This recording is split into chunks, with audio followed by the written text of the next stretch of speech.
बीडमधून भाजपाकडून लोकसभेच्या निवडणुकीच्या रिंगणात उतरलेल्या पंकजा मुंडे यांनी जिल्ह्याचा विकास करण्यासाठी सर्वतोपरी प्रयत्न करणार असल्याचं म्हटलेलं आहे। अगदी स्वर्गीय गोपीनाथ मुंडे यांच्यापासून पश्चिम महाराष्ट्रातील नेत्यांनी बीडमध्ये येऊन तेव्हा राजकारण करण्याचं काम केलंय, मात्र विकास केला नाही।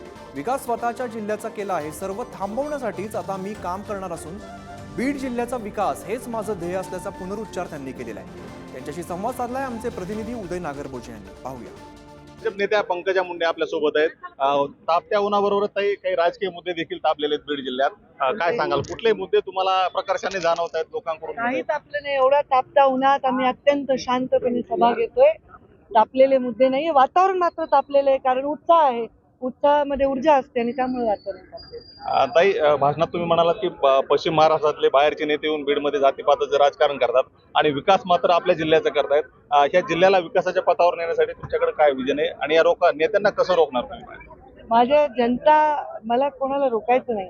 मी मांडला जो इतिहास बीड जिल्ह्याचा, या बीड जिल्ह्यामध्ये राजकारण खूप झालं। मुंडे साहेब जेव्हा लोकसभा लढले तेव्हा 12 आमदार होते, त्यातले 6 MLC बीड जिल्ह्यात होते आणि ही परिस्थिती होती। त्यामुळे या बीड जिल्ह्यामध्ये सगळे आले, परंतु बीड जिल्ह्यामध्ये विकास आला नाही। विकास तेव्हाच आला जेव्हा मी पालकमंत्री झाले आणि मला तो विकास एका वेगळ्या पातळीवर न्यायचा आहे। त्याच्यासाठी यावेळी आपण राजकारण न करता समाजकारणाच्या पद्धतीने मतदान करावं असं आव्हान। ताई, भाषणातून तुम्ही असं देखील आवाहन करताय की सोशल मीडिया पाहू नका, 13 तारखेपर्यंत सोशल मीडियाला अवॉइड करा। सोशल मीडियाच्या माध्यमातून काहीतरी अपप्रचार होतोय किंवा वेगळ्या दिशेने सगळं नेलं?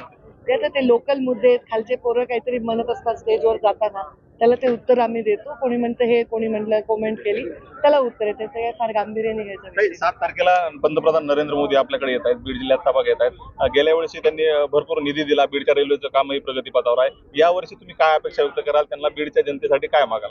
आता आचारसंहिता असल्यामुळे ते काही डिक्लेअर करणं उचित नाही होणार, पण मी जी मागणी करेन ते लक्षात ठेवतील याचा मला विश्वास आहे। मागच्या वेळी मी मागणी केली होती आणि त्यांनी मुंडे साहेबांच्या वर्षश्राद्धाच्या 1 दिवस आधी ती पूर्ण देखील केली, तर ते लक्षात ठेवतील आणि ज्या मागण्या मी करते प्रामुख्याने त्या ते नक्की पूर्ण करतील हे मला विश्वास आहे। मी पण पाठपुरावा करणारच आहे आणि ते करूनच घेणार आहे।